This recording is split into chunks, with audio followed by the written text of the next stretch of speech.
திரு காலச்சக்கரம் நரசிம்மா அவர்களின் அந்தப்புறம் போகாதே அரிஞ்சயா.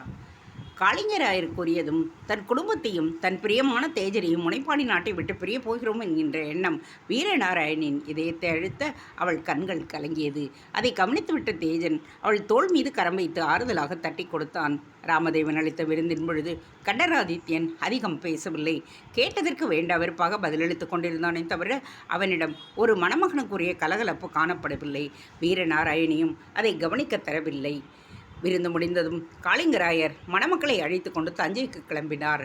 அவருடைய ரதம் முன்பாக செல்ல அதைத் தொடர்ந்து வீரநாராயணியும் கண்டரும் அமர்ந்திருந்த ரதம் நிதானமாக சென்றது. வீரநாராயணியும் கண்டரும் சிறிது தொலைவு வரை மௌனமாக பயணித்தனர். இருவருமே யார் முதலில் உரையாடலை துவக்குவது என்ற யோசனையில் இருந்தனர். பிறகு கண்டரே அவளை நோக்கி புன்னகைத்தான். நாராயணி, நீ மணமேடையில் பாடிய அந்தாதியை ஏற்றியது யார்? கண்டராதித்தன் கேட்க வீரநாராயணி அவனை வியப்புடன் பார்த்தாள். ஏன், பொய்கை ஆழ்வார் இயற்றிய முதல் திருவந்தாதியைத்தான் இசைத்தேன். ஏன், தவறா? தவறில்லை. உன் குரல் மிக இனிமையாக உள்ளது. தேன் போன்ற அந்த குரலில் நீ திருமுறையில் இசைத்தால் எப்படி இருக்கும் என்று நினைத்து பார்த்தேன். பாட்டனை பாடும் வாயால் பேரனை பாடுவது எப்படி? வீரநாராயணி கேட்டாள். கண்டராதித்தர் திகைத்தார். யார் பாட்டன், யார் பேரன்? நான்முகனை நாராயணன் படைத்தான். நான்முகனும் தான்முகமாய் சங்கரனை படைத்தான் என்று மழிசை பிரானின் அந்தாதி கூறுவதைத்தான் சொல்லுகின்றேன். தன் நாவி கமலத்தில் அயனை நாராயணன் படைக்க தனது முகத்திலிருந்து பிரம்மன் சிவனை படைத்தான். அப்படியென்றால் சிவன் நாராயணனின் பேரன்தானே? வீரநாராயணி சிரித்தாள். கண்டராதித்தரின் முகம் சுருங்கியது. நான் அறிந்தது என்னவென்றால் அரணின் முடியையும் அடியையும் காண வேண்டி திருமாலும் பிரம்மனும் வராகமாகவும் அன்னப்பறவையாகவும் சென்றார்கள். அவர்களுக்கு கிட்டியது தோல்விதான். இந்த புராணத்தை வைத்து யார் உயர்ந்தவர் என்பதை அறியலாமே. அரணை லிங்க சொரூபமாக கொண்டாடுகிறீர்கள். லிங்கத்திற்கு எது தலையும் அடியும்? உலகளந்த பெருமாளுக்கு அரணின் அடியை காண்பதா வேலை? இகழ்ச்சியாக கூறினாள் நாராயணி. கண்டராதித்யனின் முகம் சிறுத்தது. வீரநாராயணி திருமணம் செய்து கொள்ள மாட்டேன் என்று தந்தையிடம் மறுத்து பேசியதற்கு காரணமே இந்த சைவ வைணவ பேதமை. பராந்தகனின் தாயும் இவன் பாட்டியாருமான திரிபுவன மாதேவிதான் இவனை வற்புறுத்தி இந்த திருமணத்தை செய்து கொள்ளும்படி கூறியிருந்தார். மணமேடையை விட்டு இறங்கியதுமே தன் சொரூபத்தை காட்டிவிட்டாளே வீரநாராயணி. அதன் பின் அவர்களது பயணம் மௌனமாகவே தொடர்ந்தது. ஆனால் வீரநாராயணி மட்டும் அவ்வப்பொழுதும் மெதுவாக ஊர்ந்து கொண்டிருந்தது. ரதத்தின் பின்னால் திரும்பி திரும்பி பார்த்தபடியே வந்தாள். அதை கண்டும் காணாதவன் போல் இருந்தான் கண்டன். ஒரு சமம் தன் பொறுமையை இழந்து அவளை எரிச்சலுடன் நோக்கினாள்.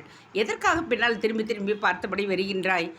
நான் ஆராதிக்கும் எம்பெருமான் கண்ணன் விக்கிரகத்தை பின்னால் சிவிகையில் சுமந்து கொண்டு வருகின்றனர். சிவிகை நம்மை தொடர்ந்து வருகிறதா என்றுதான் திரும்பி பார்க்கின்றேன். வீரநாராயணி கூற கண்டன் சம்பித்து போனான். அவனையும் அறியாமல் ரதத்தின் பின் எட்டி பார்த்தான். சிவிகை ஒன்று இவர்களது ரதத்தை பின்தொடர்ந்து வந்து கொண்டே இருந்தது. கண்டனின் முகம் சினத்தில் சிவந்து போனது. அதை மட்டுப்படுத்த தன் ரதத்தின் இருக்கையில் சரிந்தான். மாதொரு பாகன் வாழும் அரண்மனையில் மாதர்களுடன் கொட்டமடிக்கும் கண்ணன் வசிக்கப் போகின்றானா? கண்களை மூடி மனதிற்குள் தன்னைத்தானே கேட்டுக்கொண்டான் கண்டன். காளிங்கராயர் சோழ அரண்மனைக்குள் நுழைந்த பொழுது வழக்கத்திற்கு மாறாக அரண்மனை அமைதியாக இருந்தது. மணமக்களை வரவேற்பதற்கு சேரமாதேவியும் கோக்கிழா நடிகளுமே வந்திருந்தனர். அவர்களும் எந்தவித ஆர்ப்பாமும் இன்றி ஆரத்தியை சுற்றி தம்பதிகளை வரவேற்றனர். வீரநாராயணியை அழைத்து கொண்டு அவர்கள் உள்ளே சென்று விட்டனர். கண்டராதித்தனும் தன் அறைக்குள் சென்றுவிட காளிங்கர் சற்று குழப்பத்துடன் மன்னனின் அறையை நோக்கி நடந்தார். பழுவேட்டரையர் சகோதரர்கள் ராஜாதித்யனுடன் சாளுக்கிய நாட்டிலிருந்து தற்பொழுதுதான் திரும்பி இருக்க வேண்டுமே. பட்டத்து இளவரசன் சாளுக்கிய மனைவியுடன் வந்திருக்கிறான் என்றால் கோலாகல வைபங்கள் நடந்தேறுமல்லவா? ஆனால் அரண்மனையில் எந்தவித அலங்காரங்களும் அப்படி இல்லையே. பழுவேட்டரையர்கள் எங்கே? யோசித்தபடியே அறையின் முன்பாக நின்றார் காளிங்கராயர். அவரை கண்ட காவலாளி கதவை திறந்து ஒதுங்கி நிற்க அவர் உள்ளே நடந்தார்.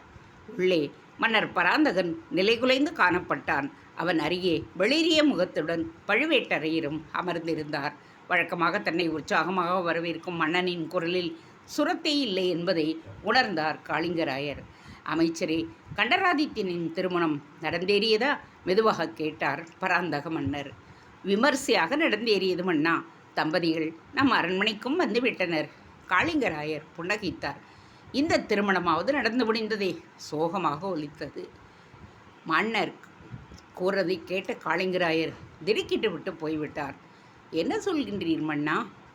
அவரை கேளுங்கள் என்கின்ற பாவனையில் பராந்தகன் பழுவேட்டரையரை சுட்டி காட்டினான். என்ன நடந்தது பழுவேட்டரையரே? காளிங்கராயர் கேட்டார். ராஜாஜித்தின் திருமணத்தை நடத்தி வைப்பதற்கு நான் சாளுக்கிய நாடு சென்றேன் அல்லவா? என்னை முன்னே செல்ல சொல்லி பட்டத்து இளவரசர் தான் பின்பு வந்து சேர்ந்து விடுவதாக சொன்னார். ஆனால் இறுதி வரை ராஜாதித்யன் திருமணம் செய்து கொள்ளவில்லை. அவன் வரவே இல்லை. சாளுக்கிய மன்னரின் கோபத்துக்கு நாம் ஆளாகிவிட்டோம். பழுவேட்டரையர் கூற வாய்ப்பிழந்து நின்றார் காளிங்கராயர். தற்போது இளவரசர் இங்கே தெரியவில்லை. நான் சாளுக்கியத்திற்கு புறப்பட்டு சென்ற பிறகு ராஜாதித்யனும் வெள்ளங்குமரனும் எங்கோ ரகசியமாக புறப்பட்டு சென்றதாக ஒற்றர்கள் கூறுகின்றனர். காளிங்கராயர் பராந்தகனை நோக்கினார்.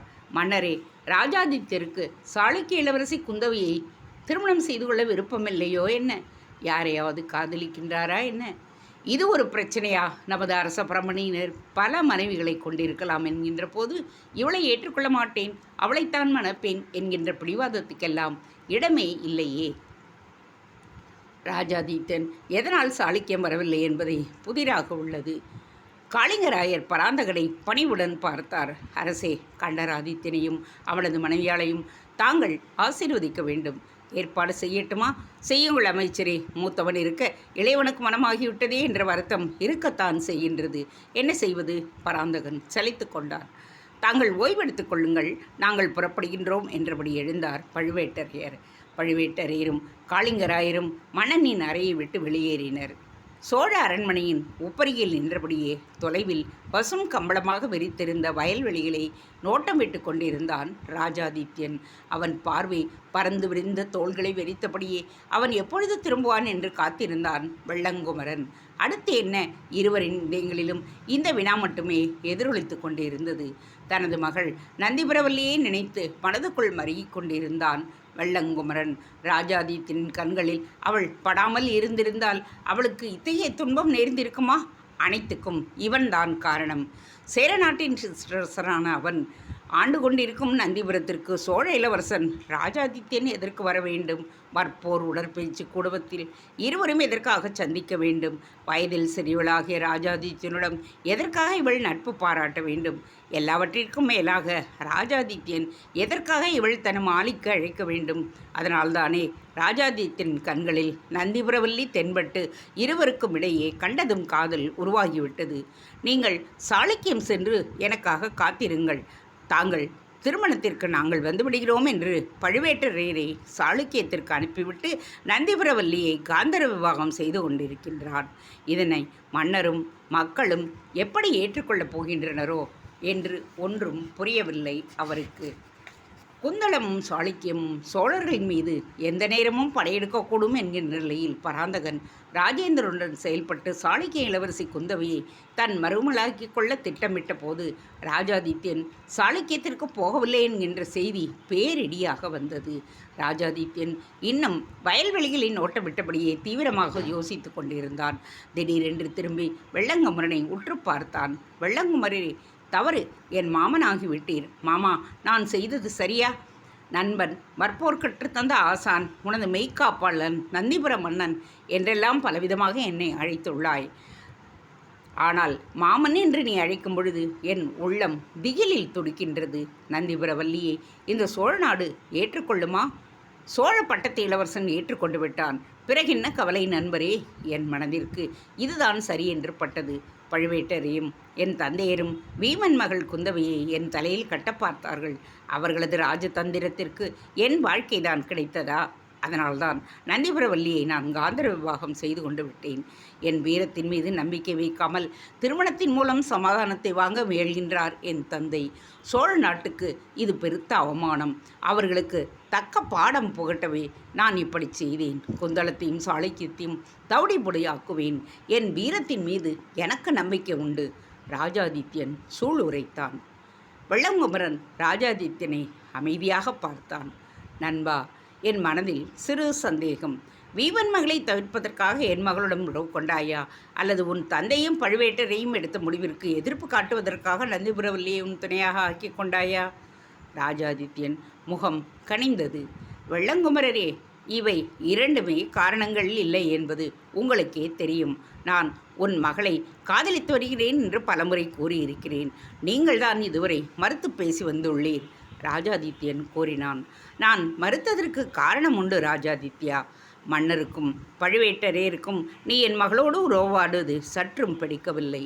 வெள்ளம் குமரரே, என் வாழ்க்கையில் ஒரே ஒரு மனையாள்தான் இருக்கப் போகின்றாள். அது தங்கள் மகள்தான். நான் அரியணை ஏறும்போது என் கை கோர்த்தபடியே அவள் என் பக்கத்தில் அமருவாள். இது உறுதி. ராஜாதித்யன் இவ்வாறு கூறியதும் வெள்ளங்குமரனுக்கு உள்ளம் பேருவகையில் திளைத்தது. சோழ இளவரசியாக நந்திபுரவல்லி அமர வேண்டும் என்பது இறைவனின் சித்தம் போலும். அதை யாரால் தடுக்க முடியும்? கலீர் கலீர் தண்டை ஓசி ஒலிக்க இருவரும் வியப்புடன் திரும்பி பார்த்தனர். அனுபமாதான் உப்பரிகையில் வந்து நின்றாள். அண்ணா, உன்னுடன் கொஞ்சம் பேச வேண்டும். இனிய குரலில் அனுபமா கூற வெள்ளங்குமரன் தயக்கத்துடன் ராஜாதித்யனை நோக்கி தலை சேர்த்து விட்டு அகன்றான். அவன் அப்பால் செல்லும் வரை அமைதி காத்த அனுபமா ராஜாதித்யனை நெருங்கி அவன் தோளில் கை வைத்தாள். அண்ணா, நீ சாளுக்கியம் சென்று குந்தவையை மணக்க மறுத்து விட்டாயேமே. தந்தையார் பெரும் கோபத்தில் இருக்கிறாய். ஏன் அண்ணா இப்படி செய்தாய்? இதை கேட்குவாய் இவ்வளவு தொலைவு வந்தாய் அனுபமா? பெண்ணாகிய உனக்கும் தெரிந்திருக்குமே நான் ஏன் அப்படி செய்தேன் என்று. அவன் அர்த்தத்துடன் அவளை பார்த்தான். எனக்கென்ன தெரியும்? சோழத்திற்கும் சாளுக்கியத்திற்கும் சமாதானம் ஏற்பட இருந்த வாய்ப்பை நீ கெடுத்து விட்டதாக தந்தை புலம்பிக் கொண்டிருக்கின்றார். அதனால்தான் நான் உன்னை சந்திக்க வந்தேன். திருமணத்தின் மூலம் சமாதானம் ஏற்படுத்த வேண்டுமென்றால் வாளேந்திய வீரர்களே எதற்கு? அதற்கு பதில் தர்ப்பை புல் ஏந்திய புரோகிதர்கள் படை ஒன்றை அமைக்கலாம் அல்லவா? ஏகத்தாளமாகத்தான் கேட்டான் ராஜாதித்யன். அண்ணா, உண்மையை சொல். நீ சாளுக்கியத்திற்கு போகாததற்கு இதுதான் காரணமா? இல்லை உன் மனதில் வேறு ஏதாவது உள்ளதா? உண்மை வீரனுக்கு வீரத்தை தவிர வேறென்ன மனதில் இருக்க முடியும்? ராஜாதித்யன் தன் புருவங்களை உயர்த்தபடியே அவளை பார்த்தான். வீரம் நாணயத்தின் ஒரு பக்கம்தான். அதன் மறுபக்கம் காதல் என்பது உள்ளது. உண்மையை சொல். உன் உள்மனதில் யார் இருக்கின்றார்கள்? அனுபமா கண்கள் விரிய கேட்டாள். அவன் மௌனம் சாதித்தான். அண்ணா, எனக்கு தெரியும். உன் மனதில் யாரோ இருக்கின்றாள். உண்மையில் வீரம்தான் காரணம் என்றால் நீ தந்தையிடம் என்னால் சாளுக்கிய இளவரசியை அடக்க முடியாது, சாளுக்கியத்தை போரில் சந்திப்போம் என்று சபதம் செய்திருப்பாய். ஆனால் காஞ்சிபுரம் போகிறேன் என்று போகாமல் இருந்து விட்டதால் நீ தந்தைக்கு பிடிக்காத செயல் ஒன்றை செய்து வருகிறாயோ என்று சந்தேகமாக உள்ளது. ராஜாதித்யன் வியப்பில் ஆழ்ந்து விட்டான். அனுபமா உண்மையில் மிகவும் கூறிய அறிவு படைத்தவர்கள். இவர் உளையாளின் முறைவில் இவன் மனதில் உள்ளதை அப்படியே கூறிவிடும் ஆற்றல் கொண்டவள். ராஜாதித்யன் அனுபமாவின் பார்வையை தவிர்ப்பதற்காக மீண்டும் திரும்பி நின்று வயல்வெளியை நோட்டமிடத் துவங்கினான். அனுபமா மனம் கடலை போன்றது. அதை கடையத் தொடங்கினால் அமுதமும் வரலாம், நஞ்சும் வரலாம். அதை கடைவதற்கு தருணம் வரவில்லை. அவ்வளவுதான் என்னால் சொல்ல முடியும். என்னால் குந்தவையை ஏற்றுக்கொள்ள முடியும் என்று தோன்றவில்லை. அவளை மணந்து என்னையும் ஏமாற்றி அவளையும் ஏமாற்ற இயலாது. அதனால்தான் சாளுக்கியம் செல்லவில்லை. மற்றபடி என் மனதில் தந்தை சொல்லை மீற வேண்டும் என்கின்ற எண்ணமும் இல்லை. இதுதான் உண்மை என்றபடியே மீண்டும் திரும்பி தங்கையை வாஞ்சையுடன் பார்த்தான். அண்ணா, நீ ஒரு ஆண். உன்னால் உன் திருமணத்திற்கு போகாமல் இருக்க முடியும். ஆனால் நான் அப்படி போகாமல் இருந்தால் நீ என்ன செய்வாய்? ராஜாதித்யன் திகைப்புடன் அவளை பார்த்தான். என்ன சொல்கிறாய் அனுபமா? நம் தந்தையார் என்னை கொடும்பாளூராருக்கு பணம் செய்து தருவதாக வாக்கு தந்திருக்கிறார். எனக்கு அதில் சிறிதும் விருப்பமில்லை. என் மனநாளன்று நானும் உன்னை போல் என் திருமணத்திற்கு போகாமல் இருந்தால் நீ என்னை ஆதரிப்பாயா? ராஜாதித்யன் என்ன பதில் தெரிவது என்று தெரியாமல் திணறிப் போனான். அனுபமா, நீ வேடிக்கைக்கு இவ்வாறு கூறுகிறாயா, இல்லை என்னை சோதிக்கிறதுக்கு பார்க்கிறாயா? ராஜாதித்யன் குழம்பி நின்றான். அனுபமா ஒருமுறை வெள்ளங்குமரன் வெளியேறிய பக்கமாக பார்த்துவிட்டு தன் அண்ணனை நோக்கினாள். அண்ணா, நான் உன்னிடம் மனம் திறந்து பேசிக் கொண்டிருக்கிறேன். என் உள்ள கிடக்கையை உன்னிடம்தானே நான் கூற முடியும். நீ குந்தவையை ஏற்றுக்கொள்ள முடியாததை மிக அழகாக விளக்கினாய். நானும் என்னை ஏமாற்றிக்கொண்டு கொடும்பாளூர் இளவரசனை ஏமாற்ற விரும்பவில்லை. என் மனதில் ஒருவர் குடிகொண்டிருக்கிறார். அவரை எனது நாதனாக அடைய விரும்புகிறேன். உன்னால் எனக்கு உதவ முடியுமா? அனுபமா கேட்டாள். உன் மனதில் இருப்பவரை நீ மணக்க விரும்புவது உன் உரிமை அனுபமா. உன் வாழ்வை உன்னால் தான் அமைத்து கொள்ள முடியும். நான் உன் காதலை மனப்பூர்வமாக வாழ்த்துகிறேன். என் உதவியும் உனக்கு நிச்சயம் உண்டு. அவரும் உன்னை விரும்புகின்றாரா? ராஜாதித்யன் கேட்டான். என் உள்ள கிடக்கையை அவரிடம் தெரிவித்து விட்டேன். அவர் ஏற்றுக்கொள்ள தயங்குகிறார். ஒருவேளை உன்னை நினைத்து அஞ்சுகிறாரோ என்று கவலையாக உள்ளது. எச்சரிக்கையுடன் சொற்களை கையாண்டாள் அனுபமா. எனக்காக ஏன் அவரை அஞ்ச வேண்டும்? உன் மனம் ஒருமித்து இருக்கின்ற போது நான் ஏன் தடை சொல்லப் போகிறேன்? உன் காதலர் யார்? எனக்கு தெரிந்தவனா என்ன? ஆமண்ணா, உனக்கு மிகவும் நெருங்கியவர், அனுபமா கூற ராஜாதித்யன் வியப்புடன் அவள் முகத்தை நோக்கி குனிந்தான். யார் அவன் எனக்கு மிகவும் நெருங்கியவன்?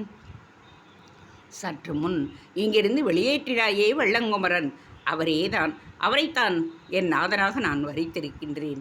அனுபவமின் முகம் பிரகாசமானது. ராஜாதித்யனோ உறைந்து போனான். பேசுவதற்கு அவன் வாயில் சொற்களே அகப்படவில்லை.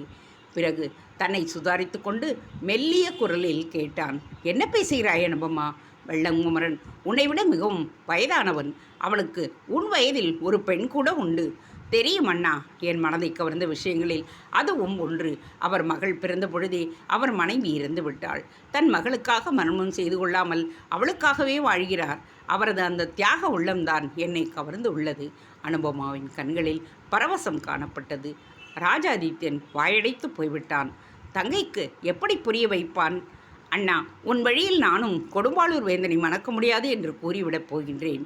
நந்திபுர வேந்தன் வெள்ளங்குமரனை மணப்பதற்கு நீதான் எனக்கு உதவ வேண்டும். அண்ணனின் கைகளை இறுக பற்றி கொண்டாள் அனுபமா. கண்களில் நீர் திரள அவனது கண்களுக்குள் நோக்கினாள். என்னை ஏமாற்றி விடாதே அண்ணா. அவளுடைய குரல் தழுதழுத்தது. ராஜாதித்யன் அவளுக்காக உருகிப் போனான். உண்மையிலேயே வீரமாதேவியை காட்டிலும் அனுபமா மீது அதிகம் பாசம் கொண்டிருந்தான் அவன். அவளது காதலுக்கு உதவ வேண்டியது இவனுடைய கடமை. ஆனால் விதி இவனது கரத்தை கட்டியல்லவா போட்டிருக்கிறது. ஒன்றும் கூறாமல் அமைதியை கடைப்பிடிப்பதைக் கண்டதும் அனுபமாவின் படபடப்பு அதிகரித்தது. நீ சொன்னால் அவர் கேட்பாரண்ணா. அவரை மணந்தால்தான் நான் மகிழ்ச்சியுடன் வாழ்வேன் என்றவள் சட்டென்று ராஜாதித்யனின் கால்களில் விழுந்து கண்களை ஒற்றிக்கொண்டாள். என் விருப்பத்தை நிச்சயம் நீ நிறைவேற்றுவாய் என்பது எனக்கு தெரியும். அதனால்தான் முன்பாகவே நான் உன்னிடம் ஆசி பெற்று விட்டேன். கண்ணீருடன் சிரித்தாள் அனுபமா. ராஜாதித்யனின் குரல் கம்மியது. தங்கையை குற்ற உணர்வுடன் நோக்கினான். அனுபமா, நீ என்னிடம் ஆசி கேட்டுவிட்டாய். நானும் உனக்கு ஆசி கூற கடமைப்பட்டவன். ஆனால் நீ வெள்ளங்குமரனை மனம் செய்து கொண்டால் என்னால் உனக்கு ஆசி கூற முடியாது. நான் தான் உன் கால்களில் விழ வேண்டி இருக்கும். நீதான் எனக்கு ஆசி கூறும்படி இருக்கும். அனுபமா குழப்பத்துடன் தன் அண்ணனை நோக்கினாள். என்ன சொல்கிறாய் அண்ணா? எனக்கு புரியவில்லை. நீ வெள்ளங்குமரனை திருமணம் செய்து கொண்டால் நீ எனது மாமியாராக திகழ்வாய். நான் உன் மருமகனாக மாறிவிடுவேன். ஏனென்றால் நான் வெள்ளங்குமரனின் மகளை காந்தர விவாகம் செய்து கொண்டு விட்டேன். சாளுக்கியம் சென்று குந்தவையின் கரத்தை பிடிக்க வேண்டிய நான் நந்திபுரம் சென்று நந்திபுரவல்லியுடன் மாலையை மாற்றிக்கொண்டு விட்டேன். வெள்ளங்குமரன் இப்பொழுதே என் மாமன், கனத்த இதயத்துடன் கூறினான் ராஜாதித்யன். அனுபமா துடிதுடித்து போனாள். ஐயோ அண்ணா, உன்னை ஒரு இக்கட்டான நிலையில் நிறுத்தி விட்டேனே. என்ன அனர்த்தமாகிவிட்டது? என்னை மன்னித்து விடு அண்ணா. மீண்டும் அவன் கால்களில் விழுந்தாள். இந்த முறை ஆசி வேண்டவில்லை அண்ணா, என்னை மன்னித்து விடுங்கள் என்று தான் கேட்கின்றேன். அனுபமா புலம்பினாள். கல்மனம் படைத்த ராஜாதித்யனையே உலுக்கிவிட்டது அவளது கண்ணீர். அவளை வாரி எடுத்து மார்போடு அணைத்து கொண்டான் ராஜாதித்யன். அனுபமா, இப்பொழுதும் ஒன்றும் குடிமுடிவிடவில்லை. நானும் நந்திபுரவல்லியும் பிரிந்து விடுகின்றோம். வெள்ளங்குமரனுக்கும் உனக்கும் மனம் செய்ய ஏற்பாடு செய்கின்றேன். உன் மகிழ்ச்சிதான் எனக்கு முக்கியம் என்றவனின் உதடுகளை தன் மௌனமான மென்மையான கைகளினால் மூடினாள் அனுபமா.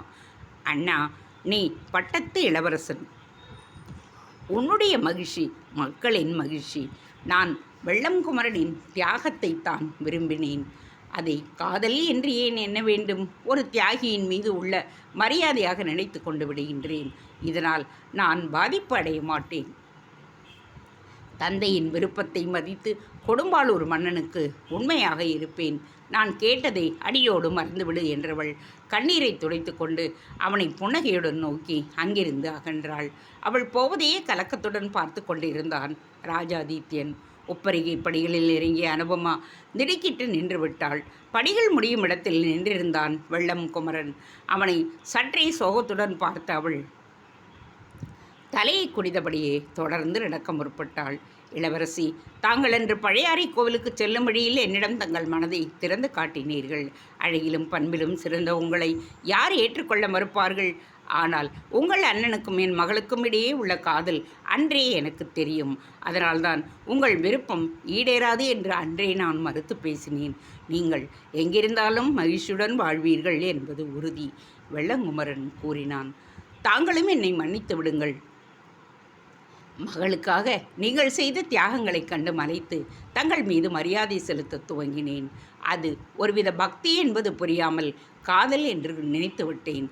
தங்களிடம் சிறுபிள்ளைத்தனமாக நடந்து கொண்டதே தவறு என்று இப்போது உணர்கிறேன்.